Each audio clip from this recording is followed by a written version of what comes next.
All right, welcome to another deep dive. This time, we're going kind of off the beaten path, We're going to be looking at Cambodian environmental law. Yeah, not exactly light reading. Right. Yeah, but, fascinating stuff. Specifically, we're going to be tackling the Code on Environment and Natural Resources. It's a big one. Huge. A landmark piece of legislation, really. And it gets at something really interesting, how Cambodia is trying to balance economic development with environmental protection. Yeah, it's like walking a tightrope. Exactly. So we're going to try to make sense of it all for you. We've gone through the whole thing, especially Book 1, those general provisions. Kind of setting the stage. So we're going to bring you the highlights, the need-to-know stuff. Think of us like your guides through this legal jungle. Exactly.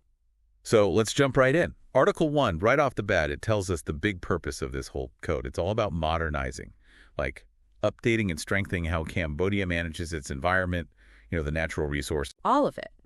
And they're really emphasizing this idea of sustainable development, making sure it supports people's livelihoods, not just today, but for future generations. So it's long-term thinking. Big time. And get this, Article 2. It makes it clear that this isn't just about stuff happening inside Cambodia. They're also looking at activities outside the country that could impact their environment. Like recognizing that environmental issues, they don't stop at borders. Right. It's all connected. Exactly. And then you get into chapters 1 and 2 of this book 1, and it gets into the nitty-gritty of how this is all supposed to work. What are the roles of the different ministries, the institutions involved? Because this isn't just a list of rules, right? It's got to be put into action. So like a blueprint. Yeah. A blueprint for how the government is supposed to actually manage the environment, the resources.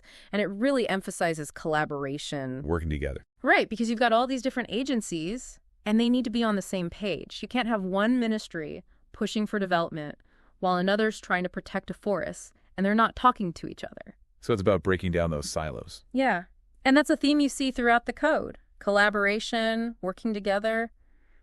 Especially important for a country like Cambodia. Right, because they're developing so quickly. Exactly. And facing all these environmental challenges at the same time. Right.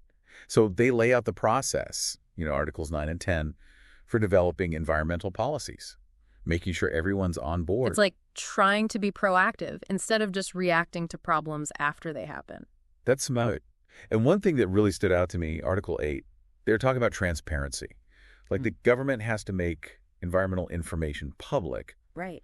And they have to consult with communities when they're making decisions about natural resources. That's a huge deal. It's like they're saying, hey, we're not just going to decide things behind closed doors. We want you involved. That's a big step. For real. And it's about building trust, making sure those policies actually work for the people. It makes you wonder, though, right? Will it actually work in practice? Yeah, that's the big question. We'll see as we dig deeper. But just having it in the code, it's a good start. It sets a precedent, right? Exactly. Now, Article 11 gets into the nitty-gritty of developing those draft policies.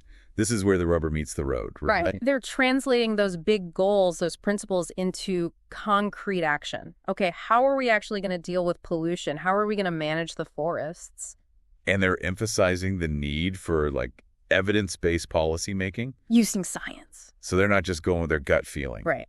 Data, analysis, all that good stuff. That's good to hear. Yeah. Now, this one caught my eye, Article 12. It's all about international cooperation. Essential, especially for a country like Cambodia. Because they share resources, right? The Mekong River, for example. Yeah. And you've got climate change. That's a global issue. No one can solve that alone. Right. You got to work together. Share knowledge, resources, all of that. And it ties back to Article 7, right? Yeah. We talked about how Cambodia is trying to align with international environmental standards. Absolutely. They're putting their money where their mouth is, actively engaging with the international community. So it's not just about Cambodia. It's about contributing to global sustainability. Yeah, a much bigger picture. And that's a theme you'll see throughout the code. It's all connected. So we've just gone through these first 2 chapters of Book 1, and it's clear that Cambodia is, trying to build a system for environmental governance that's collaborative, transparent, and based on science. They're setting some ambitious goals, laying out the mechanism to get there. But I got to ask, will it actually work? That's the million-dollar question. And we're going to keep exploring that as we go deeper into the code. How do they translate these principles into action? What are the challenges? Stay tuned, folks. We're just getting started. Okay, so we're back, and we're still digging into Cambodia's Code on Environment and Natural Resources. Sticking with Book 1 for now, laying the groundwork, And we're getting to the heart of it now. This whole dance between protecting the environment and, well, growing the economy. Yeah, that's the classic dilemma, right? Especially for a country like Cambodia. They're developing so fast, which is great, don't get me wrong, lifting people out of poverty, all that. But it puts a lot of pressure on their natural resources, the environment. For sure. And that's where this chapter 3 of book 1 comes in. They're talking about how to make sure environmental stuff is part of the whole economic development plan. So it's not just about, like, setting up national parks and calling it a day. Nope. It's about making environmental sustainability part of the whole economy, from the ground up. That's a big task. But it seems like they're serious about it. Article 13, right off the bat, it says that environmental protection, it's got to be part of national development. It's not an afterthought. It's a core principle. Exactly. They're saying, look, we can't have a healthy economy without a healthy environment. It's all connected. Makes sense. And Article 14 gets more specific, right? Like, the government has to think about the environmental impacts when they're making economic policies or approving investment projects. No more rubber stamping projects that trash the environment. No more cutting down forests without thinking about the consequences. Right. They're trying to shift that mindset away from just the short-term profits and towards thinking about the long-term sustainability. Long-term thinking. Yeah. Which is tough, right? Because sometimes it feels like those two goals, economic growth and protecting the environment, they're at odds. It's a balancing act, for sure. And that's why Article 15 is so interesting. They're talking about using economic tools to actually encourage sustainability. Economic tools. Like what? Give me an example. Well, think about it. What if you tax companies that pollute? Or you give subsidies to businesses that are using renewable energy? Oh, I see. So you're using money, like financial incentives, to encourage people to do the right thing for the environment. Exactly. It's like instead of just saying, don't do this or you have to do that, you're actually making it economically beneficial to protect the environment. That's pretty clever, actually. It's not just about regulations and punishments. It's about, like, creating a system where doing good for the planet is also good for your bottom line. Exactly. And this is part of this whole idea of green growth that's getting a lot of attention globally. It's saying that, hey, economic growth and environmental protection, they don't have to be enemies. You can have both. I like that. Win-win solutions. All right, so let's talk about Article 16. This is where the rubber really meets the road, right?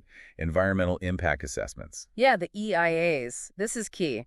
Before any big project can get approved, we got to do one of these. So it's like a safeguard. Yeah. Making sure that a new development doesn't just wreck the environment. Exactly. And they get pretty specific in Article 17 about what needs to be in those EIAs. You got to look at the impact on air quality, water quality, what's it going to do to the plants and animals? Is it going to be a risk to people's health? It's a whole process. So they're really trying to think about all the angles. They got to get the whole picture before they give the thumbs up. Makes you wonder, though, how do they make sure those assessments are actually good?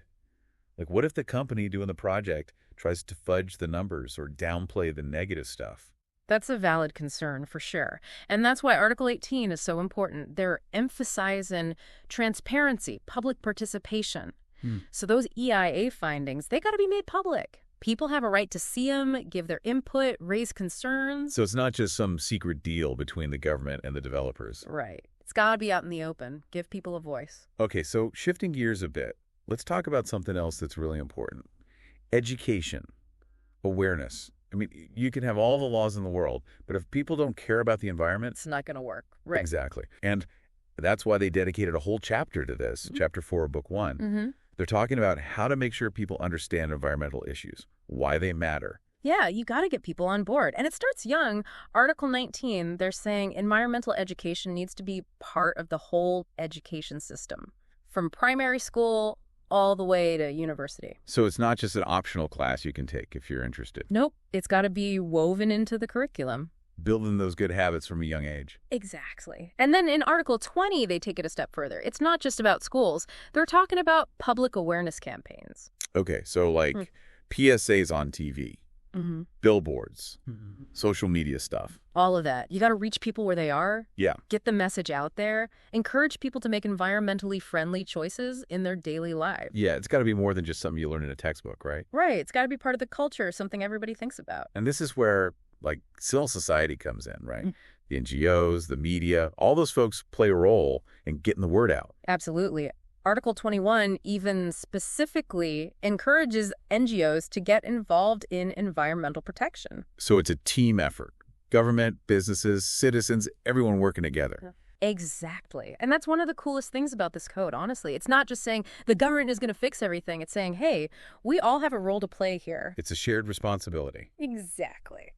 All right, we're back for the final stretch of our deep dive into Cambodia's Code on Environment and Natural Resources.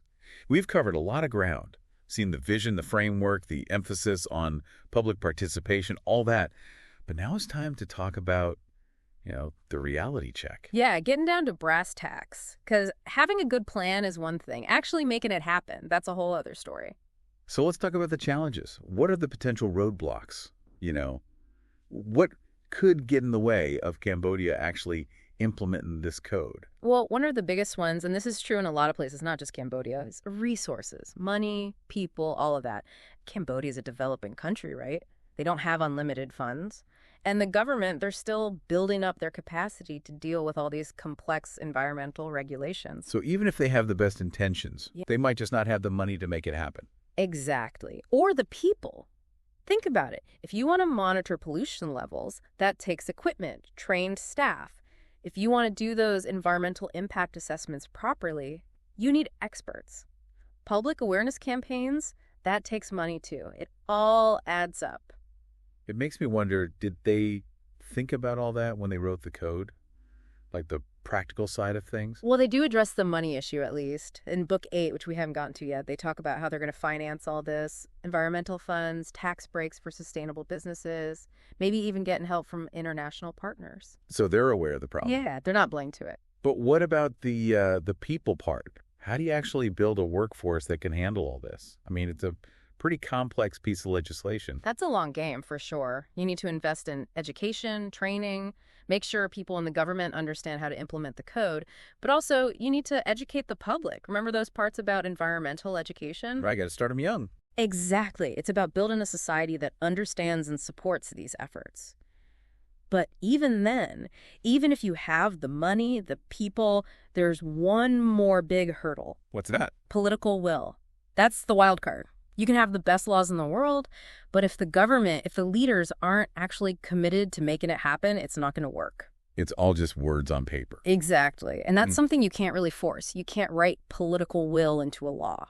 So it makes you wonder, how much of this is like a wish list, a vision for the future, and how much of it is actually going to happen right away? Tough to say. I mean, we can analyze the code all day long, but the real test is out there in the real world. It depends on so many things. What's the political climate like? What's happening with the economy? Global events can throw a wrench in things too. So it's a wait and see kind of thing. Pretty much. But even if there are bumps along the way, you got to give them credit. Just having this code, it's a big deal. The statement, right? Yeah. They're showing the world, showing their own people that they're serious about this stuff, about protecting the environment, about sustainability.